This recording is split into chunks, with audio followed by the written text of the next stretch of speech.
team in the NFC North is the Green Bay Packers. One of the big stories last year was the emergence of Jordan Love as their new starting quarterback. Turned a lot of heads. Kevin, what will Love and this young Packers offense do for an encore? He is going to make the NFC Championship game as a floor, in my opinion. Oh, boy. They were the youngest team since the 1977 Bears to make the playoffs. And what was really special last year about Love is he was the best deep passer over the second half of the NFL season, but he was also the best intermediate passer. He married those two really well, taking deep shots when it mattered, understanding how to use the middle of the field, spreading the ball out to what I consider 5 number 2 receivers, which is as good as a number 1. This is a special group. They're going to have a special season. You share those expectations?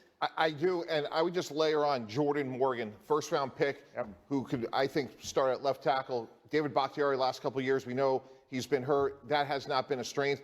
But this team is really deep on all the skill positions. You talk about guys like Dentarius Wicks, to go with Romeo Doubs, Christian Watson, Jaden Reed, getting Josh Jacobs. So I think Jordan Love really just needs to play point guard. I think the sky is the limit. And you go back to the postseason, guys, 48 points against a really good Dallas defense, and they lost to the 49ers on the road by only a field goal. So this team can get right back there, and I think they actually get to the Super Bowl. Yeah, that playoff experience not to be underestimated as a factor in their development going forward, right, as a young group. Harry, how are you feeling about the Packers? You think they can challenge or overtake the Lions in that division? Yeah, I think they're definitely going to challenge them. I have the Lions number 1 right now. I actually have the Lions as the best team in the NFC as a whole.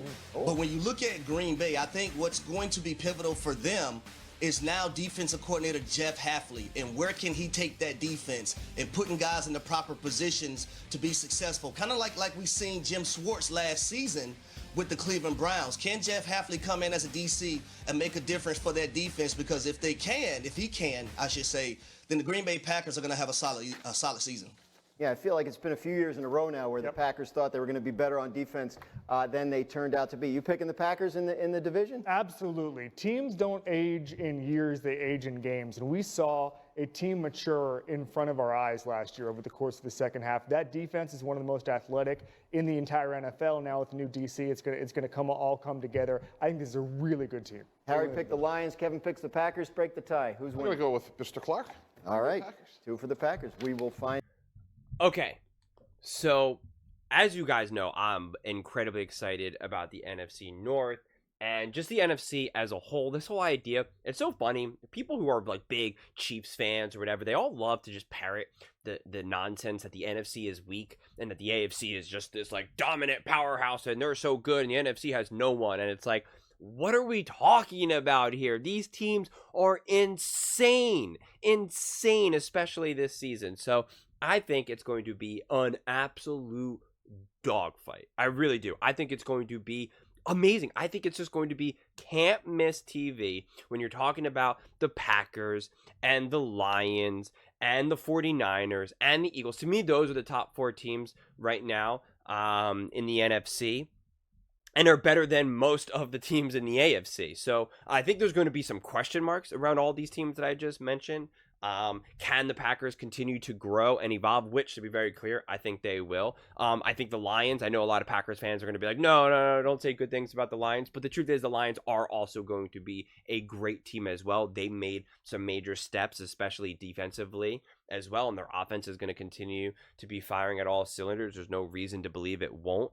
The 49ers, I think, right, they're the reigning NFC champions, and they went to the Super Bowl and almost won the Super Bowl. You have to imagine that they're also going to be really, really great, but there's also a question mark around them in terms of, like, can they all stay healthy? We know Christian McCaffrey has had injury history. Debo's always banged up. Like, last season was kind of this perfect outcome where everybody was healthy, and it's like, well, will they continue to be able to do that? Kittle's getting older.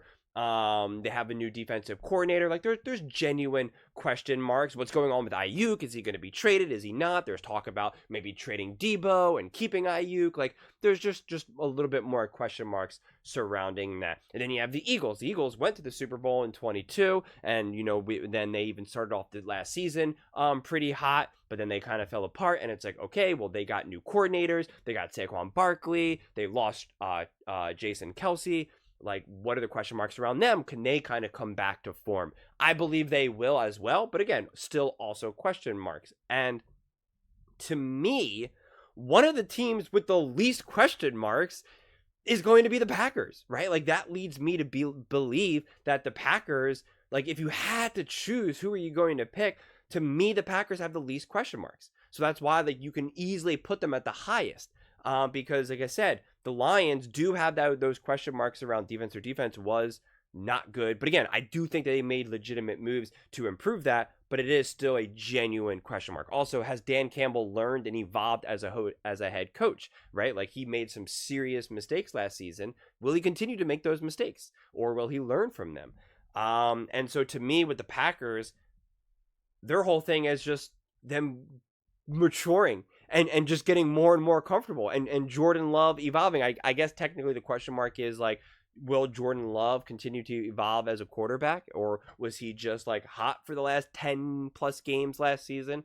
And it's just like, I don't think so. I think he showed who he really is and proved what he's capable as a quarterback. And it's just so hard for me to imagine that he then just slides down into like a Baker Mayfield level type quarterback or something, right? Or like a Derek Carr. And I'm not even like saying that's such a bad thing, because I'm on the record also saying that even if Jordan Love became just a good average quarterback, right? Someone who's in like the 13, 14, 10, 11, 12, right, range of quarterback play, that's still good enough for this Packers team to go really far and be a contender. Because I think Matt LaFleur is that good of a coach, and I think the young offensive weapons are only going to continue to grow and get better. Like whoever said that, the Packers have like 5 number 2 receivers. Maybe at that time they did, but again, these guys are getting better and better and better. Once upon a time, no one saw Devontae as a number 1. Go watch some old clips. It's actually kind of funny. I reviewed a clip recently where Nick Wright, from First Things First, was talking about Devontae being like a number 2 or number 3 receiver. And it's like, no one in their right mind would ever say that. So everyone's always so quick to label or grade these players and say who they're going to be, and this is what they're going to be forever. And it's like, I'm so happy you guys are so confident in making those conclusions, because you're just making stuff up and you just hope you're right, because if you're right, you get to say, I told you. And if you're wrong, you just like skip over it and go on to the next clip. So I just think that the sky is genuinely the limit for the Packers. And I just think that they have this exciting and perfect mix of youth and veterans under the leadership of Matt LaFleur. So to me, it's just, but to be clear, and I know Packers fans are probably liked everything that I just said in terms of, boosting them up, but it's not a runaway. Like, it is an absolute gauntlet. It just really is. I know you're probably really confident if you're a Packers fan. Oh, the Lions got nothing on us. Oh yeah, right. The 49ers, just wait. The Eagles, they're overrated. Let me just be honest with you. Like, it's not going to be easy. These are all high-powered offenses, especially with all quarterbacks that have proven to be able to play at the highest levels. So it is going to be one of those things where it's like, what happens on the little things? Which team can do the little things correctly and more efficiently? Which team has a better game plan going into the playoffs? Which team has home field advantage? Which team minimizes that bizarre mistake where the ball kicks off the back of the leg on a punt return? Which team has the defense that really is kind of making it difficult for their quarterback, or just getting an extra possession, or just getting that little bit better field position going into an offensive drive where now it's just like, great, that was an easy touchdown. Got him off the field, put the defense back on, let's go. Right? Like, those are the little things that really, like, you don't maybe recognize it in the moment, but then in hindsight, you're like, oh my God, that was so key. That one possession where they went 3 and out and they got the ball on the 50, that was an easy 3 points right there, just in a second. That matters. And we see these games are being decided by 3 points, like in the last second. So all of it is going to kind of come to fruition, and it's just going to be which team is most organized, can plan the best, and do those little things. And again, under that logic, like, it's hard to then say, oh, well, the Packers have a deficit, or they're not going to be, at the top of the list for those things, because I think Matt LaFleur and that young team, they all trust each other, they all care about each other, they're a very connected locker room, which also really, really matters. And again, under the leadership of Matt LaFleur, I just think that they have that going for them tremendously. So this is definitely the group of teams that I am most excited to watch. I genuinely cannot wait. I genuinely cannot wait because I just think it's just going to be can't miss TV. I feel like I've said that like 100 times now because it is. Like, it's just you can make an entire Hard Knocks show like just about these teams, and it would just be like, it would be unbelievable because there's just so much at stake. And I believe all of these teams genuinely have the opportunity to win a Super Bowl, and they all genuinely believe that their time is now. They all believe it. None of them are like, we're just happy to be here. We're just playing with house money. It's no, we are here. Let's go. Let's go. And I just can't wait. But those are just my thoughts. I would absolutely love to hear yours. What do you guys all think? Which team do you think should be the favorite to win the NFC North? What do you think the expectations are for the Packers? What do you think their limit is? Let me know in the comments below. I read every single comment, so whether you agree with me or disagree with me, either way, let's get in some discussions, let's get in some fights, but ultimately, let's just have some fun. And please do consider subscribing. We are building an amazing community here, and I would absolutely love to see you part of it. I want to build something that we all genuinely feel connected to, something that we're really excited to be part of, and I think we're well on our way to doing it. And please don't forget to give this video a thumbs up, as it really does help with the visibility and the algorithm. Thank you so much, and see you next time.